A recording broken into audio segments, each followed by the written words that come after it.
Existen bastantes grupos sociales también llamados tribus urbanas. La empatía, ideologías, incluso la moda, se engloba en un solo concepto en la realidad o mínimo en una realidad para ellos mismos. Tribus urbanas.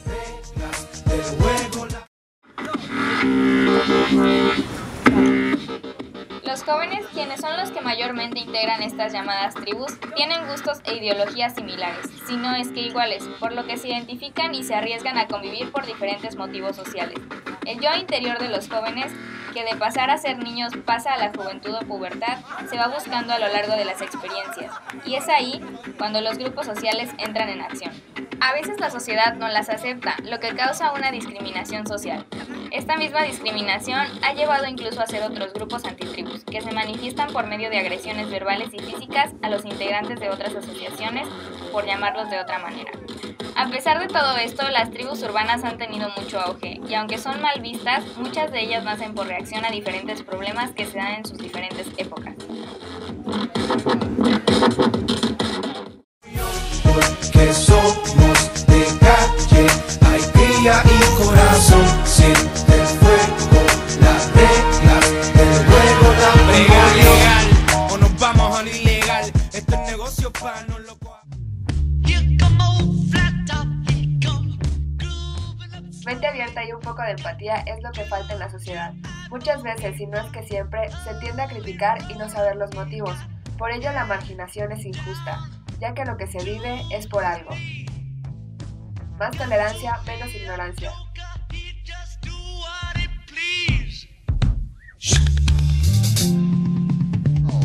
This is the largest group of people ever assembled in one place. The important thing that you've proven to the world is that 500,000 kids, and I call you kids because I have children older than you are, 500,000 young people can get together and have 3 days of fun and music, and have nothing but fun and music, and I God bless you for it. The man you just saw.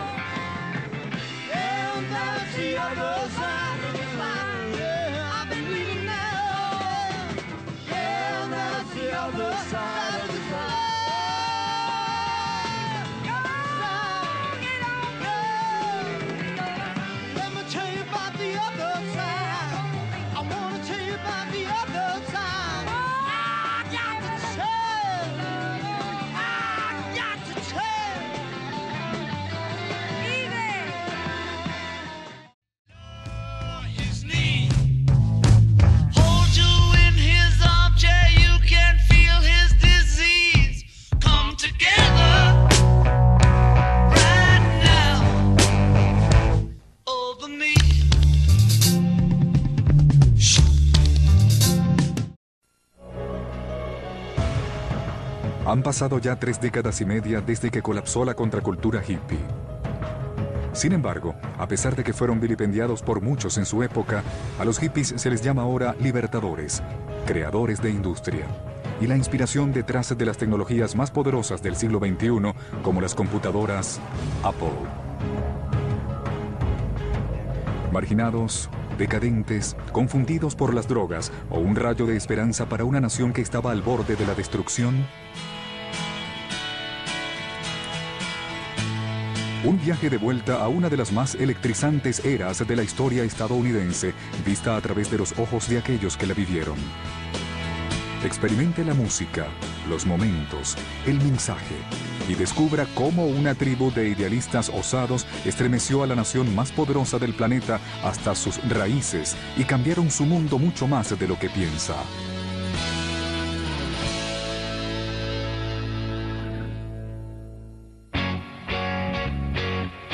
En enero de 1966, el distrito Haight-Ashbury de San Francisco era una tensa mezcla de radicales, marginados, artistas e intransigentes beatniks. En 6 meses, se convertiría en el epicentro de una explosión de experimentos socioculturales como ningún otro lugar que los Estados Unidos hubiera presenciado hasta ese momento. Era una especie de orgía experimental. No se trataba solo de las drogas y el sexo, sino de un experimento del estilo de vida. Experimentos en las artes, en la expresión política, la manera como se expresaba el desacuerdo con las políticas que el gobierno instrumentaba, sin importar si se trataba de Vietnam o de otros asuntos, tomó una nueva forma. Fuera del distrito de Haight, el movimiento hippie se difundió por todo el país, cautivando a la generación de los años 60. Mientras que el combustible de esta libertad general demoledora de convencionalismos era una compleja mezcla de política, economía y conflicto intergeneracional, lo que encendió la mecha fue una enigmática nueva droga, dietilamida del ácido lisérgico, LSD. Mientras que el LSD seguía siendo legal en el año 1965, este era difícil de obtener y suministrársela a la gente en la magnitud que Kesey pretendía requería de grandes cantidades. Realizaban grandes fiestas con ácido por toda la costa oeste, las cuales tenían mucha promoción y un costo de entrada. Creamos un nombre para estas reuniones, las llamábamos la prueba de ácido. Era una zona en la que uno se acercaba a la puerta, pagaba los 50 centavos o el dólar y había un lugar en el que se podía alucinar libremente, como le decíamos en ese entonces. Dábamos vueltas y bailábamos, teníamos luz estroboscópica y todo tipo de espectáculo de luces, una versión muy temprana de lo que eran los espectáculos de luces. Sin embargo, no sería sino hasta el 21 de enero de 1966 que el movimiento hippie se lanzaba en Haight-Ashbury. Ese día, la prueba de ácido llegaría a San Francisco como parte de una extravaganza multimedia llamada Trips Festival. Surgían comunidades interesantes en Los Ángeles, Nueva York, Londres y Ámsterdam en Europa. Era una especie de subculturas que se estaban asentando. En ninguna otra parte surgió esta escena psicodélica con tanta intensidad, hasta el punto que se convirtió en un fenómeno internacional como en Haight-Ashbury. Los fines de semana, los residentes se aglomeraban en auditorios como el Avalon Ballroom y el Fillmore para bailar con gran entusiasmo con las bandas locales. Fue una generación entera. Y además expansiva, ¿no? Es una generación que empezó a viajar, que se fue a buscar las verdades de otros rincones del planeta, la alimentación de otras culturas. En fin, fueron gente que simplemente empezaron a mirar lo que había para aprender a vivir de otra manera. Nosotros no nos dábamos cuenta porque éramos jóvenes, pero hoy mirándolo desde entonces dices, claro, aquello fue un movimiento juvenil. Aquello fue, sin duda, un movimiento de gente joven. No es que no hubiera gente mayor, también la había. Eran, si quieres, pues un poco guías ideológicos o de actitud, pero la mayoría de la gente era joven, sí. Lo que le dotaba una belleza extraordinaria, claro. Pero el hipismo, digamos, pues es californiano, es una cosa que nace en Estados Unidos, el vocablo hippie nace en Nueva York, o sea, no es ni siquiera en la costa oeste, nace en Nueva York, desde un periodista que se le ocurrió eso. Y eso definió una actitud. Y esa actitud la adoptaron en Europa, yo creo que hasta con más seriedad que los americanos. En Europa la gente se lo tomó muy en serio eso, más que allí. Allí se inició, pero realmente donde empezó a tener una importancia mayor fue en Europa, en Holanda, en Inglaterra y en España, en Ibiza. El error que los hippies y los que los rodeaban cometieron en los años 60 fue elemental. Los hippies, el más grande fenómeno contracultural de la historia de los Estados Unidos, se desvanecieron. No del todo. 22 de abril de 1970, 20 millones de personas se reunieron en las ciudades de todo el país para celebrar el Día de la Tierra. El medio ambiente estaba oficialmente en la agenda doméstica, en donde ha permanecido desde entonces. Concebida originalmente en el hogar hippie de San Francisco, las raíces del Día de la Tierra se remontan al movimiento Back to the Land de finales de los 60 y a sus predicciones de titulares acerca de un apocalipsis ecológico. La industria de alimentos naturales de 30.000 millones de dólares al año, el por siempre creciente universo de selección de estilos personales, las prácticas médicas y espirituales alternativas y los movimientos de liberación de la mujer y de los homosexuales le deben también mucho al replanteamiento radical de los hippies en cuanto a las prioridades estadounidenses. La gente tenía opciones disponibles como individuos y como grupo que nunca antes habían tenido. Se abrió el espacio cultural, irrevocablemente nunca más se cerraría.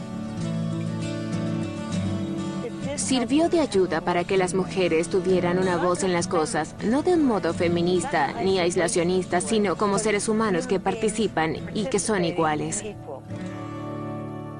Sin embargo, al levantar la tapa de la represión y de la conformidad, los hippies abrieron también una caja de Pandora llena de malos comportamientos. A medida que la revolución sexual cobraba fuerza, se dispararon las tasas de divorcio. Para 1976, el número de matrimonios que había terminado en divorcio alcanzó el 50%, el doble de la cifra en 1958. Las drogas perdieron su connotación radical y penetraron más profundamente en la mayoría estadounidense. Para 1979, el 70% de los jóvenes entre 18 y 25 años admitió haber utilizado drogas ilegales. Cuando los años 70 llegaban a su fin, para bien o para mal, la influencia de los hippies era dominante. Yo, Ronald Reagan, juro solemnemente. Yo, Ronald Reagan, juro solemnemente.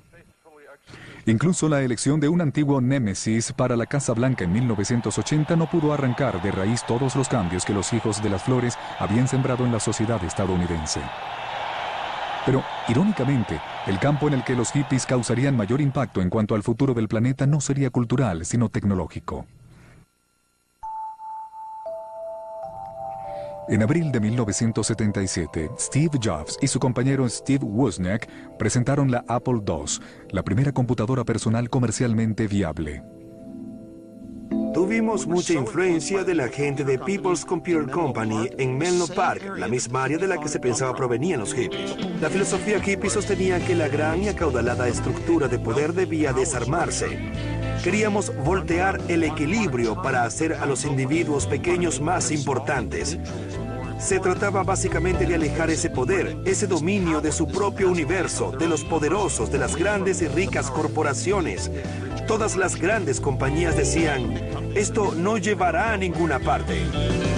Steve Jobs era mucho más hippie que yo. Él sí se vestía con sandalias, comía semillas, viajaba a la India a bañarse en el río Ganges e intentaba acercarse a este fenómeno social del mundo. Pero a la misma vez estaba también dedicado a conseguir una vida muy exitosa. Y algún día una empresa exitosa. De algún modo estoy introduciendo algo en el universo. Las veo en las escuelas, veo a los chicos aprendiendo a usarlas, veo cada vez más a estas computadoras personales aplicándose en la vida cotidiana.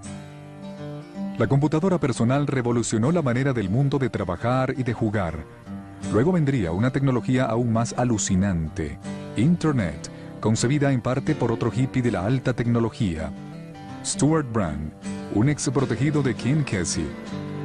Brand era el empuje detrás del catálogo de World Earth, la Biblia del movimiento de las comunas a finales de los años 60 y principios de los 70. En los 80 y los 90, él fue clave en la creación del paradigma que condujo a la World Wide Web. Internet le otorga poder a los individuos, acaba con el poder de instituciones intermedias y pone todo en las manos de la gente. De esta forma, podemos concluir que el movimiento hippie fue un suceso que marcó la historia de manera particular con sus pros y sus contras, pero esta época ya es pasada. Y aunque hemos de recordar su legado, cada situación tiene su lugar y su momento.